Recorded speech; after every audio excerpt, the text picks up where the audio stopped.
हम आपको कोलकाता की खबर से खबरदार करते हैं, जहां कोलकाता में 8-9 अगस्त को ट्रेनी डॉक्टर के साथ हुई नृशंस वारदात को लेकर होती जांच में सुप्रीम कोर्ट से सबसे बड़ी खबरें आ रही हैं। और इन्हीं खबरों के बीच खबरदार करता सवाल है कि क्या अब तक के शासन में ममता सरकार सबसे ज्यादा मुश्किल में घिर रही है।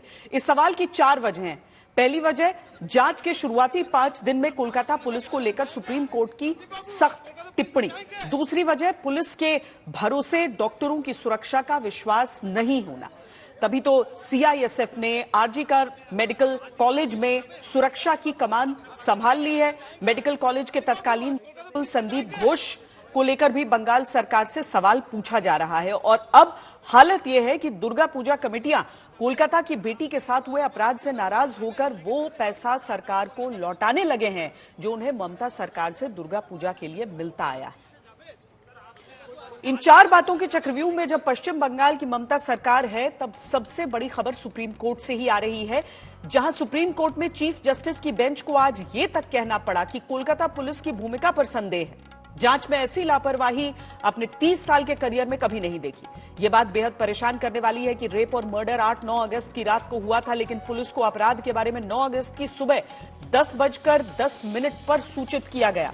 अस्पताल प्रशासन इतने लंबे समय तक क्या कर रहा था? चीफ जस्टिस ने क्राइम सीन की सुरक्षा न होने पर भी गंभीरता से सवाल उठाया और कहा कि मौत की अननेचुरल डेथ होने की एंट्री सुबह 10:10 पर दर्ज की गई।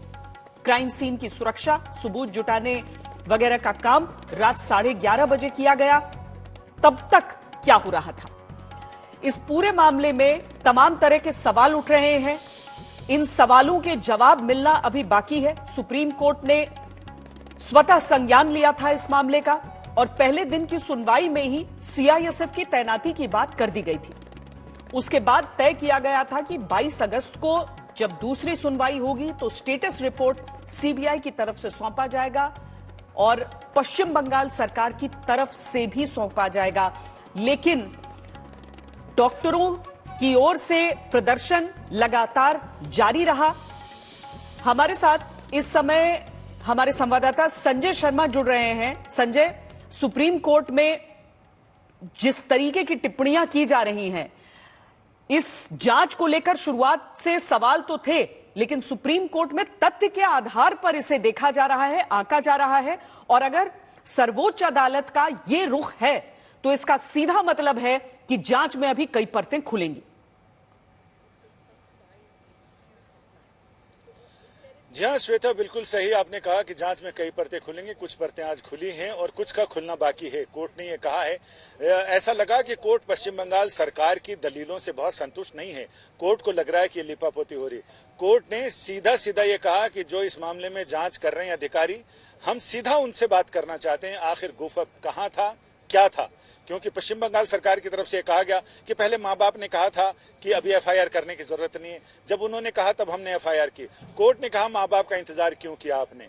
जब सुबह की घटना है, सुबह 5:30 बजे के बाद आपको पता चल गया था।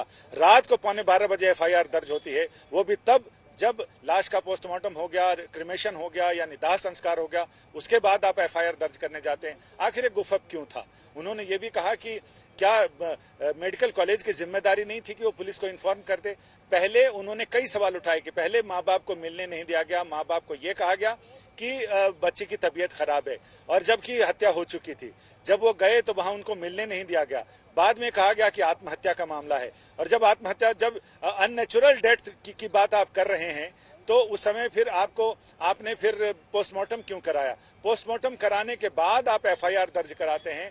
कपिल सिब्बल राज्य सरकार की पैरवी करते हुए उन्होंने कई बार कहा कि उनके पास एक टाइमलाइन है, लेकिन उस टाइमलाइन से सवाल करके जस्टिस जेबी पारदीवाला ने ऐसे सवाल उठाए जिस पर राज्य सरकार के लिए जवाब देना दूभर हो गया। और राज्य सरकार पिछली 20 तारीख की तरह भगले झांकती नजर आई। हालांकि वो कई बार जस्टिफाई करने की कोशिश की, लेकिन लगा कोर्ट के रवैये से कि कोर्ट शायद उनके जवाब से संतुष्ट नहीं है। कोर्ट चाहता है सीधे उस अफसर से बात की जाए, क्योंकि आमतौर से वकील चीजों को अपने एक्सपीरियंस से, कानून की पेचीदगियों से घुमाने की कोशिश करते हैं। लेकिन कोर्ट ये चाह रहा है शायद कि सवालों के चक्रव्यूह में उस इंसान को रखा जाए जिसने ये सारी चीजें की हैं।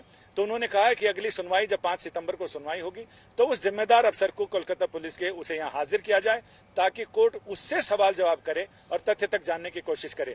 इस मामले में आज तो ऐसा लगा जैसे ट्रायल चल रहा हो। कोर्ट ने समय को लेकर, समय सीमा को लेकर और डिफरेंट समय को लेकर इतने सवाल किए कि राज्य सरकार के लिए जवाब देना मुश्किल हो गया। ये जो सवाल मैंने अभी बताए हैं, हत्या की खबर से लेकर और रात को पोस्टमार्टम और एफआईआर दर्ज होने तक, उस पर जो तीखे और सीधे सवाल किए गए, उसमें Kapil Sibal, senior advocate, SCBA के अध्यक्ष, उनके लिए जवाब देना मुश्किल हो गया। उन्होंने जवाब देने की कोशिश की, लेकिन लगा कि कोर्ट उनके जवाब से संतुष्ट नहीं है। क्योंकि अभी तक पश्चिम बंगाल सरकार की तरफ से क्या होगा ये रुख रहा कि कोई भी अगर कोई सवाल पूछता था तो सीधे कह दिया जाता था कि ये केवल अफवाह फैलाने की कोशिश है। लेकिन जब सर्वोच्च अदालत की तरफ से सवाल पूछे जाते हैं तो उनके जवाब देने होंगे।